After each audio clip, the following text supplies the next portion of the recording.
इस मर्तबा आसिफ जरदारी को सदारत मिलने का सबब कैदी नंबर 804। नई हुकूमत के लिए 1 साल निकालना भी मुश्किल, क्या होने वाला है? मौलाना को किसका इंतजार? कॉलम।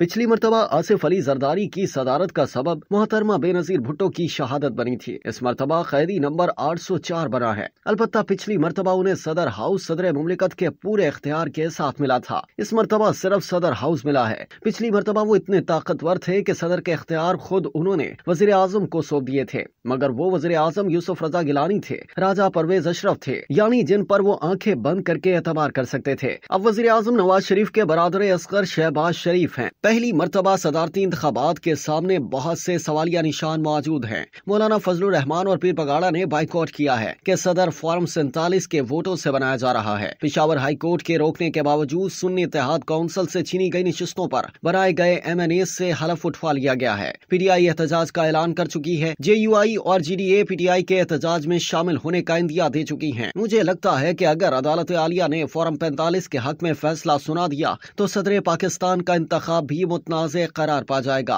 मंसूर आफाक अपने कॉलम में तजिया पेश करते हुए आगे मजीद लिखते हैं कि इस वक्त मरियम नवाज और शहबाज शरीफ को नवाज शरीफ ने पहली जिम्मेदारी यही सौंपी है कि लोगों से रवाबित बढ़ाएं, दोबारा अवाम का दिल जीतने की कोशिश करें। आसिफ अली जरदारी भी पंजाब में फिर से पीपल्स पार्टी को जिंदा करने के लिए सदर हाउस में डेरा डाल चुके हैं, मगर दोनों पार्टियां इंतहाई मुश्किल हालात में हैं। अच्छी तरह जानती हैं कि वो कैसे इख्तिदार में आई हैं। दोनों को इल्म है कि PTI को जितना दबाया जाएगा वो उतनी उभर कर आएगी।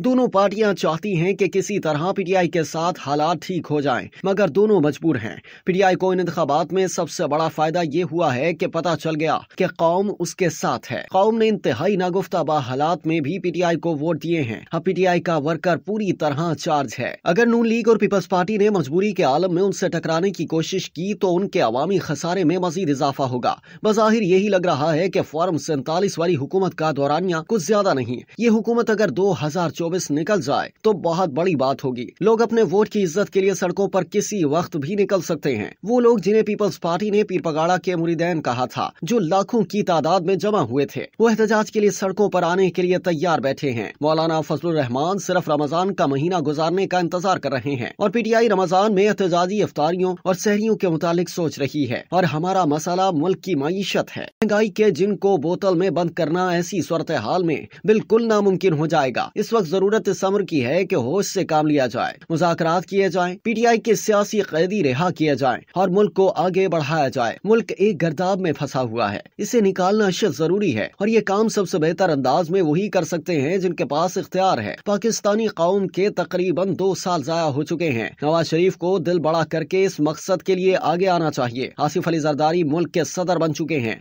अब उन पर फर्ज है कि कौम की राय का ख्याल करें, अवामी उमंगों के मुताबिक फैसले करें। जुल्म और ज्यादती की फजा को खत्म होना चाहिए। अदालतों को अपनी इज्जत बहाल करनी चाहिए। जाती पसंद और नापसंद के मुताबिक किए गए फैसलों को दोबारा देखना चाहिए। सहाफियों को फौरी तौर पर रिहा करना चाहिए। सच्चाई की आवाज सलाखों के पीछे धकेल देने से ज्यादा ताकतवर हो जाती है। इमरान रियाज और असद तूर की मकबूलियत रोज बरोज बढ़ती चली जा रही है। पाकिस्तानियों का मिजाज यही है कि वो हर उस शख्स के साथ होते हैं जिसे मजलूम समझते हैं। जब जुल्फिकार अली भुट्टो का अदालती कत्ल किया गया था तो पाकिस्तानी कौम उसकी बेटी के साथ खड़ी हो गई थी। जब मोहतरमा बेनजीर भुट्टो को शहीद किया गया तो कौम ने आसिफ अली जरदारी को सदर पाकिस्तान बनाया था। जब इमरान खान को सजाएं सुनाई गई, PTI से उसका निशान तक छीन लिया गया तो पूरी कौम ने खंबों को ढूंढ ढूंढ कर वोट दिए। कौम का मिजाज समझने की कोशिश कीजिए और मुल्क को आगे बढ़ाइए, वगरना वक्त किसी को माफ नहीं करता। जुल्फिकार अली भुट्टो आज कानूनी तौर पर शहीद साबित हो चुका है। आने वाले वक्त में इसके कातिलों का तयन भी कानून को करना पड़ेगा। इमरजेंसी या मार्शल लॉ जैसी लाकानूनियत मुल्क के मुस्तकबिल को और तारीक कर देगी। हमारे पास अदल इंसाफ के सिवा कोई रास्ता नहीं। हमें आइन की हाकमियत को तस्लीम ही करना पड़ेगा। हमें कानून की अमलदारी यकीनी बनानी ही पड़ेगी। जब तक सबके लिए कानून बराबर नहीं होगा उस वक्त तक मुल्क तरक्की नहीं कर सकता। जब तक अदालत इंसाफ नहीं देंगी उस वक्त तक मुल्क की मईशत बेहतर नहीं होगी। हमारी मौजूदा सूरत हाल से अमरीका का बहुत गहरा ताल्लुक है। अगर वहाँ हुकूमत तब्दील होती है और यहाँ हालात बदलते हैं तो फिर तय हो गया कि हम एक आजाद कौम नहीं है। पाकिस्तान की तमाम सियासी कुव्वतों को फौरी तौर पर एक मेज पर बैठ जाना चाहिए। इसके सिवा मुझे तो कोई और हल दिखाई नहीं देता।